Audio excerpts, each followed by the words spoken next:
பிஜேபியிடம் அடமானம் வைக்கப்பட்டது அதிமுக. தற்போதுள்ளது அமித்ஷா திமுக என்பது நிறுவனம் என்று திராவிடர் கழக தலைவர் ஆசிரியர் கி வீரமணி அவர்கள் விடுத்துள்ள அறிக்கை வருமாறு. அறிக்கையை இப்போது வாசிக்க கேட்கலாம். மதுரையில் முருகன் பெயரில் மாநாடாம் நடத்துவது இந்து முன்னணியாம். இவ்வளவு நாள்கள் இல்லாமல் இந்து முன்னணியினருக்கு தமிழ்நாட்டில் மட்டும் முருக கடவுள் மீது அப்படி என்ன அசாத்திய காதல்? உள்துறை அமைச்சர் அமித்ஷா வந்தாலும் வந்தார். அவர் சொல்லிக் கொடுத்திருக்கிறார் போலும் வித்தைகளை. தமிழ்நாட்டில் பிஜேபி சங் பரிவார் காவிகள் கர்ண குட்டிக்காரம் அடித்தாலும் பருப்பு ஒருபோதும் வேகாது. பெரியார் என்ற ஒரு மாபெரும் மனுஷன் மக்களிடத்திலே மகத்தான மாற்றத்தை ஏற்படுத்திவிட்டார். சுயமரியாதை இயக்கம், திராவிட இயக்கம் ஒரு நூற்றாண்டு மக்கள் மத்தியிலே மதத்துக்கு எதிராகவும் கடவுளுக்கு எதிராகவும் சாஸ்திரங்களுக்கு எதிராகவும் புயல் வேகத்தில் எடுத்துச் சொல்லி மக்களை மடைமாற்றம் செய்து விட்டார்கள். அதற்கு எதிராகவெல்லாம் நம் ஜம்பம் எடுபடாது. நாமும் பல தேர்தல்களை சந்தித்து பார்த்து விட்டோம். விழி பிதுங்கி தோல்வி மூட்டைகளை சுமந்து முதுகெலும்பு முறிந்ததுதான் மிச்சம். வேறு வழி இல்லை. வடக்கே ராமனை காட்டி மக்களின் மதிமயக்கத்தை அறுவடை செய்தது போல தமிழ்நாட்டிலும் முயற்சித்து பார்க்கலாம். தமிழ்நாட்டை பொறுத்தவரை முருகன் தான் கொஞ்சம் பரவலாக அடிபடும் கடவுள். அதை வைத்து கர்ணமடித்து ஒரு கை பார்க்கலாம் என்று மதுரையில் அமித்ஷா தலைமையில் கூடி பேசி முடிவெடுத்திருக்கிறார்கள் போல தெரிகிறது. அதையே விட்டு வைப்பாரேன், ஒரு சான்ஸ் பார்க்கலாம் என்ற நம்பிக்கையில் கூட்டப்பட்டதுதான் இந்த முருக பக்தர்கள் மாநாடு. ஒன்றை அவர்கள் மறந்து விட்டார்கள். தமிழ்நாடு பிஜேபி தலைவராக முருகன் என்ற பெயரில் ஒருவர் இருந்தார். 2020 நவம்பர் 4ஆம் தேதி திருத்தணியிலிருந்து புறப்பட்டு 2020 டிசம்பர் 5ஆம் தேதி திருச்செந்தூரில் நடைபயணத்தை முடித்தார். பலன் என்ன? தாராபுரம் சட்டப்பேரவை தொகுதியிலும் நீலகிரி மக்களவை தேர்தலிலும் மண்ணை கவியதுதானே மிச்சம். அப்பொழுதாவது புத்தி கொள்முதல் பெற்றிருக்க வேண்டும். மதுரையில் மாநாடு நடத்தினார்கள். முருகன் பக்தியால் அல்ல, நீதிமன்ற உத்தரவால் தான் அந்த மாநாட்டை நடத்த முடிந்தது. உயர்நீதிமன்றம் வைத்த நிபந்தனைகளை மாநாட்டில் கடைபிடித்தனரா? சட்டத்தை எந்த காலத்திலும் மதித்தார்கள். அவர்கள் கற்றதெல்லாம் கலாட்டா செய்வதும் சட்ட மீறலும் தானே. உயர்நீதிமன்றம் என்ன செய்ய போகிறது? பட்டப்பகலில் பெரிய தலைவர்களின் வழிகாட்டுதலின்படி 450 ஆண்டுகால வரலாறு படைத்த பாபர் மசூதியை இடித்து தரைமட்டமாக்கியவர்கள். அந்த இடத்தில் ராமன் கோயில் கட்டியவர்கள் தானே ஒன்றிய ஆட்சியின் அதிகார பீடத்தில் அட்டகாசமாக அட்டாடிக்கால் போட்டு அமர்ந்திருக்கிறார்கள். அந்தோ பரிதாபம், அந்த அயோத்தி தொகுதியிலேயே நடந்து முடிந்த மக்களவை தேர்தலில் பாஜக வேட்பாளர் தோற்ற பரிதாபத்தை என்ன சொல்ல. ஆட்சி சாதனைகளை சொல்லி மக்களிடம் வாக்கு பெற்று ஆட்சி நடத்த வக்கில்லாதவர்கள் மக்களை திசை திருப்ப மக்கள் மத்தியில் ஆண்டாண்டு காலமாக ஆரியத்தால் வேர்பிடித்து கடந்த பக்தியை பகடைக்காயாக பயன்படுத்தி வாக்குகளை பறித்தார்கள். அவர்களின் செய்தி தெரிந்த கதைதான். அதே நேரத்தில் அண்ணா பெயரையும் திராவிட பெயரையும் கட்சியிலும் கட்சி கொடியிலும் பொறித்து கொண்டிருக்கும் அதிமுக அவர்களின் கொள்கைகளுக்கு எதிரான பார்ப்பன விஷத்தின் அசல் பதிப்பான RSS நாகம் குட்டி போட்ட பாஜக என்ற அரசியல் கட்சி விரித்த வலையில் வேரோடு வீழ்ந்து சிக்கிக் கொண்ட கேவலத்தை என்ன சொல்ல.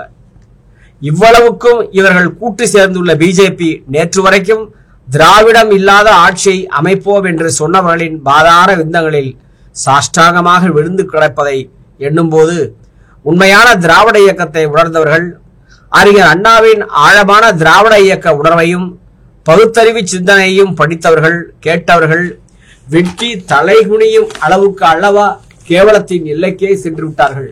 மதுரையில் இந்து முன்னணியினர் நடத்திய மாநாட்டில் அதிமுக பொதுச் செயலாளர் எடப்பாடி திரு பழனிசாமியின் ஆசீர்வாதத்தோடு கலந்து கொண்ட அதிமுகவினர் மூக்கறுபட்டதுதானே மிச்சம். மதுரையில் நடத்தப்படும் மாநாடு அரசியல் சார்பற்றது, பக்தி மயமானது மட்டுமே என்று சொன்னவர்கள் வழக்கம் போல அறிவு நாணயமற்ற வகையில் அரசியல் நெடி வெடிக்கும் அளவுக்கு தீர்மானம் நிறைவேற்றியது ஒரு புறம் இருக்கட்டும். இது குறித்து நீதிமன்ற நிபந்தனைக்கு மாறாக நடந்து கொண்டதால் நீதிமன்றமே முன்வந்து நிபந்தனைகளை மீறியவர்கள் மீது நடவடிக்கை எடுக்க வேண்டாமா? 2026ஆம் ஆண்டு நடக்கும் சட்டப்பேரவை தேர்தலில் அதிமுகவோடு கூட்டணி என்று முடிவு செய்த நிலையில் அதிமுக மதிப்பதாக கூறும் தந்தை பெரியாரையும் அறிஞர் அண்ணாவையும் கொச்சைப்படுத்தும் வகையில் காணொலி காட்சிகள் இடம்பெறுகின்றன என்றால் பிஜேபி அதிமுகவினரை எந்த அளவுக்கு அலட்சியப்படுத்துகிறார்கள், எட்டி உதைக்கின்ற நிலை போல என்பது விளங்கவில்லையா? இஸ்லாமியர்கள் SDBI நடத்திய மாநாட்டில் பங்கு கொண்டு 2026 தேர்தலில் மட்டுமல்ல, இனி எந்த காலகட்டத்திலும் பிஜேபியோடு கூட்டணி என்ற பேச்சுக்கே இடமில்லை என்று பேசிய அதிமுக பொதுச் செயலாளர் எடப்பாடி பழனிசாமி மதுரை முருகன் மாநாட்டுக்கு வாழ்த்து சொல்லுவதும் மேலாள் அதிமுக அமைச்சர்களை ஆசீர்வதித்து அனுப்பி வைப்பதை விட கேடுகட்ட தடம் ஒன்று இருக்க முடியுமா? இடையில் நடந்தது என்ன? பேரமா, ரெய்டுகள் அச்சுறுத்தலா, தேர்தல் சின்னம் பிரச்சனையா? பாமர மக்களும் அறிய மாட்டார்களா? தந்தை பெரியாரையும் அறிஞர் அண்ணாவையும் கொச்சைப்படுத்தினார்கள் என்ற தகவல் வெளியில் வந்த நிலையில் கடும் விமர்சன புயல் சுழன்றடிக்கும் சூறாவளி புயலின் வீச்சை தாங்க முடியாமல் மாநாட்டில் பங்கேற்ற மேலாள் அதிமுக அமைச்சர் ஒருவர் பாம்புக்கும் நோகாமல் பாம்படித்த கொம்புக்கும் நோகாமல் பெரியார் அண்ணாவை விமர்சித்த வீடியோ ஒளிபரப்பியது வருத்தமளிக்கிறது. தலைவர்களை சிறுமைப்படுத்தும் நிகழ்வாக பயன்படுத்தியது தவறு. அவை நாகரிகம் கருதி எதிர்க்கவில்லை என்று மயிலிறகால் வருடுகிறார். காரணம், மோடி அவருக்கு டாடி. எந்த அளவுக்கு பிஜேபியின் அச்சுறுத்தலுக்கு அஞ்சி எல்லாவற்றையும் துறந்தவர்களாகிவிட்டார்கள் என்பது மகா வெட்கக்கேடு. இதில் என்ன கொடுமை என்றால், இந்த அவமானம் சிறுமைப்படுத்தும் நிகழ்ச்சி நடந்ததற்கு பிறகு மறுநாள் 23/6/2025 அன்று கோவையில் நடைபெற்ற RSS தலைவர் மோகன் பகவத் பங்கேற்ற RSS நூற்றாண்டு விழாவில் அதிமுகவை சேர்ந்த மேலாள் அமைச்சர் வேலுமணி தன் சகோதரருடன் பங்கேற்றதுடன் RSS அகில இந்திய தலைவர் மோகன் பகவத்துக்கு முருகன் சிலையை பரிசீலித்தார். அவரது சகோதரர் முருகனின் வேல் ஒன்றையும் பரிசீலித்தார் என்றால் இதன் பொருள் என்ன? இதைவிட பச்சை சரணாகதி வேறு உண்டா? தந்தை பெரியாரையும் அண்ணாவையும் கொச்சைப்படுத்திய பிறகும் RSS தலைவருடன் கெஞ்சுவது ஏன்?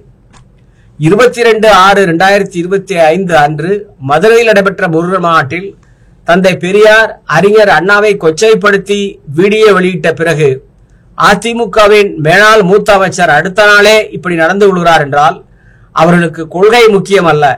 திராவிட இயக்க தலைவர்கள் தந்தை பெரியார் அறிஞர் அண்ணா ஆகியோர் இழிவுபடுத்தப்படுவது ஒரு பொருட்டல்ல.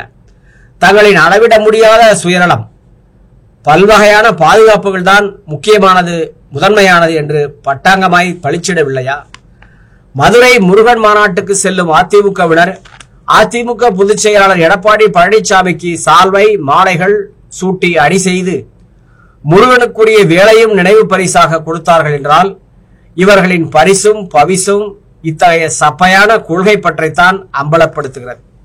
இவ்வளவு நடந்து முடிந்து மக்கள் மத்தியில் கடுமையான எதிர்ப்புக்கும் விமர்சனத்துக்கும் ஆளான நிலையில் கட்சியின் பொதுச் செயலாளர் எடப்பாடி பழனிசாமி அதிகாரபூர்வமாக கையொப்பமிட்டு கண்டன அறிக்கை வெளியிட துப்பின்றி அதிமுக ஐட்டிங் விங் என்ற போர்வையில் அதிமுக கண்டனம் என்ற பெயரில் ஒப்புக்காக ஒரு 4 வரி அறிக்கை வெளிவருகிறது.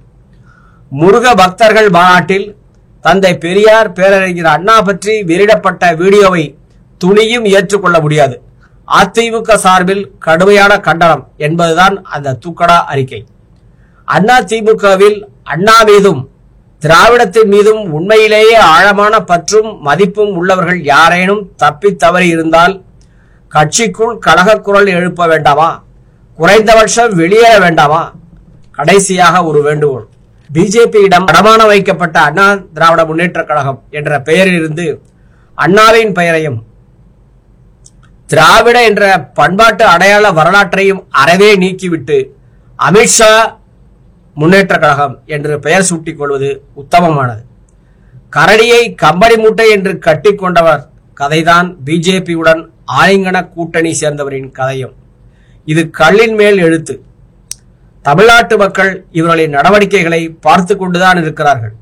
எதிர்க்கட்சி தகுதியும் பறிபோகும் நிலையே இனி ஏற்படும். இவ்வாறு திராவிடர் கழக தலைவர் ஆசிரியர் கி வீரமணி அவர்கள் வெளியிட்டுள்ள அறிக்கையில் குறிப்பிட்டிருக்கிறார்கள். அறிவுச்சுடர் வலைக்காட்சிக்கு நீங்கள் புதியவர் என்றால் சப்ஸ்கிரைப் பண்ணுங்க, லைக் பண்ணுங்க, ஷேர் பண்ணுங்க. உங்களது கருத்துக்களை கருத்துரை பதிவில் மறவாமல் தாருங்கள். வணக்கம், நன்றி.